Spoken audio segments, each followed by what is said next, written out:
참을 수 없는 존재의 가벼움이라는 책을 읽고 있는데 여전히 어렵습니다. 그럼에도 불구하고 고전이 오랫동안 사랑을 받았던 이유는 결국은 지금 우리가 겪고 있는 수많은 문제들이 그 당시에도 그런 고민을 똑같이 했다라는 점에서 충분히 읽어볼 만한 가치가 있다라고 생각이 들었는데요. 그래서 고전을 읽으면서는 여러분이 지금 현재 갖고 있는 문제에 대해서 수백 년 전 사람들도 그 문제에 대해서 어떻게 생각을 했고 어떻게 이겨냈고 어떻게 극복하려고 했는지를 볼 수 있는 책이 바로 고전 소설의 매력인 것 같습니다. 다음으로 읽었던 책은 과학도서인데요. 12발자국이라는 책입니다. 책은 때때로 제가 던졌던 질문에 대한 답을 주기도 합니다. 그것도 뜻밖의 시기에서요. 군대를 갔다 와서 대학교 2학년 복학을 하고 진로와 관련된 진로와 설계라는 교양 수업을 듣게 됐는데요. 거기서 교수님이 저에게 그랬습니다. 당신은 대학을 왜 왔나요? 혹은 대학은 무엇이라고 생각이 드나요?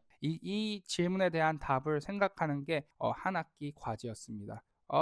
그 대학은 무엇일까? 대학이라는 게 결국 무엇일까라고 정말 많은 고민을 했습니다. 그래서 그렇다면 대학이 사회와 차별화된 점이 무엇일까를 생각을 해보았고, 여기는 약간 리스크가 작은 사회다라고 생각이 들었습니다.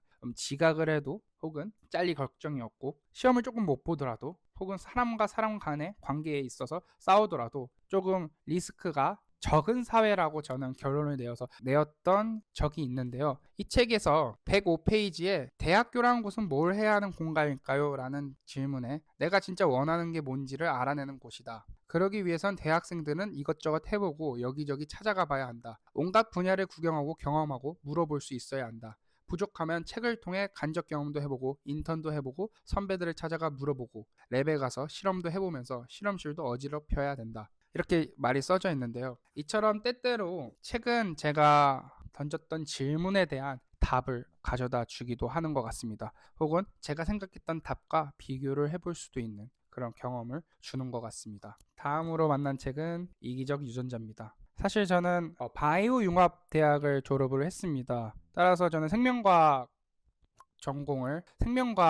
관련된 수업을 많이 들었고요. 그러다 보니 이 책은 저희과의 필수 도서 중에 하나가 되었습니다. 그래서 대학을 졸업을 하는데 필수 도서는 한번 읽어봐야 되지 않을까 싶어서 이기적 유전자라는 책에 대해서 읽어봤는데 제가 이 책에서 감명을 받았던 것 중에 하나는 DNA가 결국은 생존하기 위해서 자손을 남기고 번식을 통해서 자손을 남겨 DNA를 더 많이 퍼뜨린다. 근데 그 DNA를 퍼뜨리는 과정, 결국 그 DNA가 복제를 하는 과정에서 수많은 오류를 일으킨다고 합니다. 그런데 그 수많은 오류, 정교한 과정 속에서 발생된 그 수많은 오류가 바로 인간들끼리 서로 인간들의 모습에 차별성을 준다고 합니다. 그래서 모든 사람이 다 생김새도 다르고 성격도 다르고 매력도 다르듯이 그것이 바로 그런 것들이 발생하는 것은 결국 DNA의 오류에 의해서 발생을 한다고 합니다. 그래서 이 책을 읽으면서 제가 집중을 했던 부분은 많은 오류, 많은 실패를 경험하게 될 텐데 그 실패가 그냥 실패가 아니라 결국 그 실패가 모여서 나의 매력을 만드는 건 아닐까, 나의 특성을 만드는 건 아닐까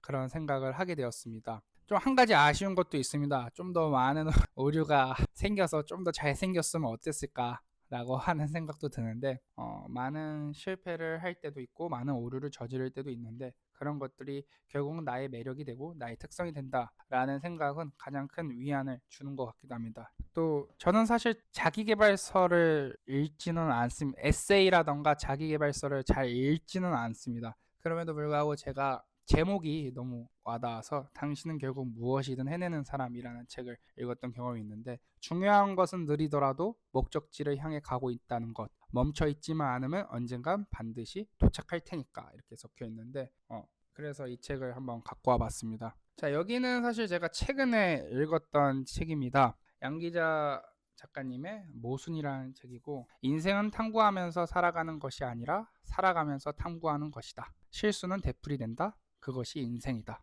이렇게 뒤에 나와 있게 되는데 사실 저도 이름에 진이 들어가는데 이 주인공도 진이 들어가더라고요. 그리고 같은 한자를 쓰게 돼서 더욱 공감이 되면서 읽었습니다.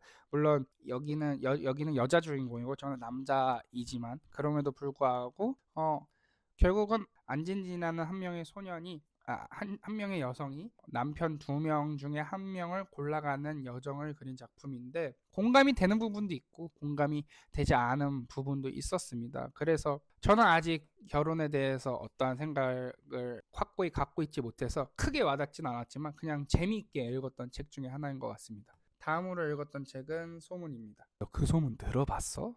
미국에서 연쇄살인마가 왔는데 다리를 잘라간답니다. 근데 특정 회사의 향수를 뿌리게 되면 그 사람은 그 살인 위험에서 피할 수 있다. 이렇게 마케팅을 시작을 하고 그 회사 향수 회사의 그 광고 효과로 인해서 매출이 크게 상승을 하게 됐는데 실제로 그러한 사건이 벌어지게 되면서 그 과정을 그린 책인데 도서인데 과연 내가 직접적으로 영향을 끼치지 않았더라도 내가 의도했건 의도하지 않았건 간접적인 행동에 대해서 그 행동이 결국은 큰 나비 효과를 불러왔다면 그건 어떻게 책임질 수 있을까? 어떻게 해야 할까에 대한 그 질문에 대한 답을 알려주는 것 같습니다. 그래서 이 책도 최근에 재미있게 읽었고 반전도 넘치는 책이었습니다. 자, 이제 드디어 마지막입니다. 저는 인생책을 꼽으라 하면 젊은 베르테르의 슬픔이라는 작품을 꼽을 것 같습니다. 오늘 사실 책을 추천하는 자리는 아닌데 만약에 책을 추천을 해야 한다면 저는 이 책을 추천을 할 것 같습니다. 상황에 따라서도 책의 선택이 달라진다. 저는 당시 짝사랑을 하던 사람이 있었는데 그 짝사랑을 하게 되면 무슨 병에 걸린 것처럼 자기의 마음이 자기의 의도와는 다르게 됩니다.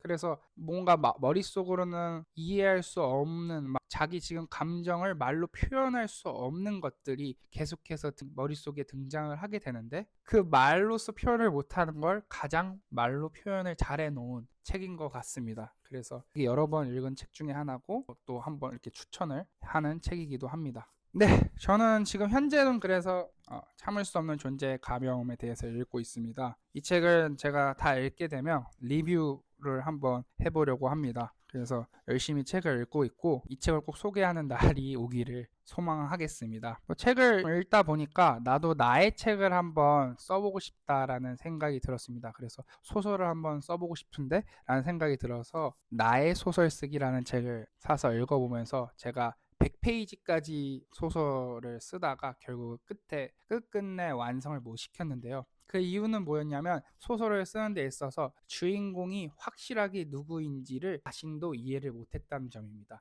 그래서 얘가 착하게도 됐다가 나쁘게도 됐다가 이제는 나중에 되니까 저도 혼란이 오는 시기가 발생을 해서 결국은 끝내 완결을 내지 못했는데요. 그래서 제가 소설을 쓰면서 느낀 게 실제 내 삶에서도 내가 어떤 사람인지를 알아가는 과정이 되게 중요하겠구나. 길을 조금이라도 덜 헤매고 내가 어떤 사람인지를 알아가야 결국은 인생을 살아가는데 도움이 되겠구나. 그래서 내가 어떤 사람인지를 알아가는 그 과정에서 맞물려 있는 게 저는 독서라고 생각을 합니다. 여러분들이 누구인지 알아가는 여정에 이 독서가 함께 했으면 좋겠습니다. 감사합니다. 지금까지 독서 시작할 수 있을까?에 대한 영상이었습니다. 완전 빡준 날이네.